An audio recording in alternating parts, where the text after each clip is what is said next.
Sound grenade মারা হচ্ছে এবং পুলিশের মধ্যে কিন্তু ব্যাপক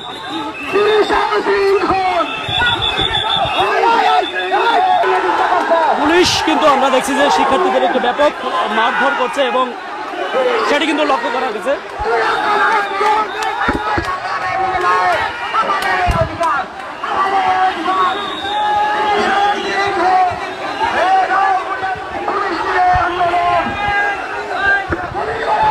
আমরা দেখছি যে একজন শিক্ষার্থী বেশ কয়েকজনই কিন্তু আহত অবস্থায় কিন্তু রয়েছে, অর্থাৎ পড়ে গিয়েছে সাউন্ড গ্রেনেডের মারার সাথে সাথে, সেটি কিন্তু আমরা লক্ষ্য করতে পেরেছি।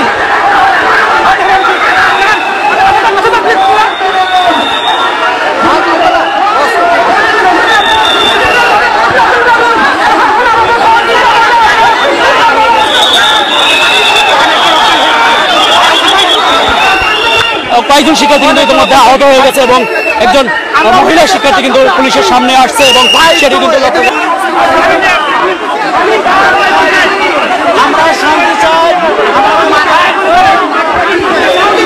আমরা দেখছি যে এই মুহূর্তে কিন্তু ব্যাপক সাউন্ড গ্রেনেড ছোড়া হয়েছে এবং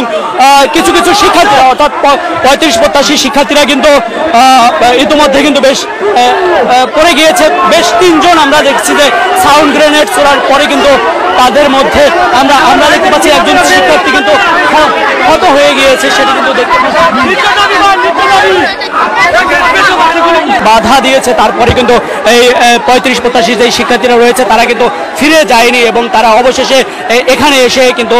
তারা বসে পড়েছেন এবং ডক্টর ইউনূসের বাসভবনের সামনে এসে কিন্তু তারা বসে পড়েছেন, সেটা কিন্তু লক্ষ্য করতে পেরেছি। তবে বেশ কিছু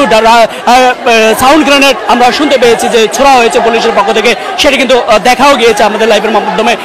সবকিছু দেখানোর চেষ্টা করেছি এখানের পরিস্থিতিটি এবং এই মুহূর্তে যদি একটু সর্বশেষ জানানোর চেষ্টা করি তাহলে আমরা দেখছি যে সাউন্ড গ্রেনেড মারার পরে কিছুটা ছত্রভঙ্গ হলেও কিন্তু তারপরে আবারও কিন্তু ডক্টর ইউনূসের বাসভবনের সামনে অর্থাৎ যমুনার সামনে কিন্তু তারা আবারও শিক্ষার্থীরা কিন্তু বসে পড়েছে এবং পুলিশ কিন্তু এই মুহূর্তে কিন্তু আমরা দেখছি যে তাদেরকে বোঝানোর চেষ্টা করেছে। তবে জানিয়ে রাখতে চাই 35-এর আন্দোলনরত শিক্ষার্থীরা বেশ কয়েক বছর ধরে কিন্তু আন্দোলন করে আসছে এবং সেই আন্দোলন